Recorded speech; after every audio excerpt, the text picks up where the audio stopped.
Hindi biro ang mga binitawang salita ni Vice President Sara Duterte. Sa gitna ng lumalalang issue ng flood control scandal, direkta niyang tinukoy ang pangalan ni Zaldico at Martin Romualdez bilang dahilan kung bakit hindi na matatag ang pamahalaan. Mabigat, matapang, at walang paligoy-ligoy ang kanyang akusasyon. Ginagamit ang mismong mga institusyon ng gobyerno para sa pansariling interes. Matagal na raw usap-usapan ang tungkol sa maletang puno ng pera. Pero ngayon, may lumutang na testigo na mismong nagsabing siya ang nagdadala ng mga maleta papunta sa bahay ng mga makapangyarihang politiko. Kung noon ay bulong-bulungan lamang, ngayon malinaw na may laman at bigat ang paratang. Hindi lang flood control projects ang pinagmumulan ng ganitong anomalya.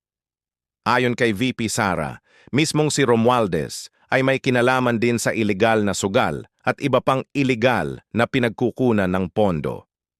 Dito mas lalong lumalalim ang sugat ng korupsyon na sa halip na sa bayan mapunta ang pera, napupunta lang sa bulsa ng iilan.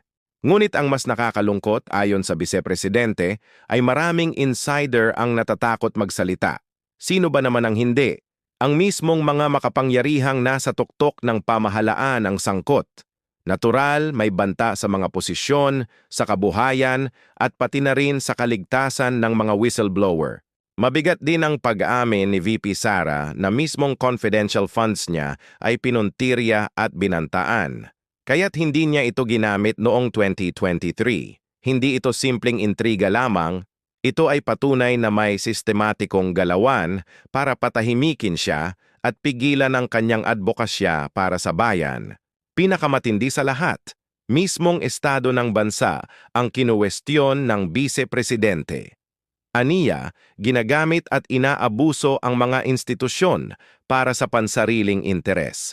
Nasaan na raw ang mga proyektong dapat sanay nagpapatuloy mula sa Duterte administrasyon tulad ng Build, Build, Build? Wala. Sa halip, may mga pirmahan ng budget na may blanko, isang malinaw na simbolo ng kapabayaan at kawalang malasakit. Sa puntong ito, malinaw na ang mensahe.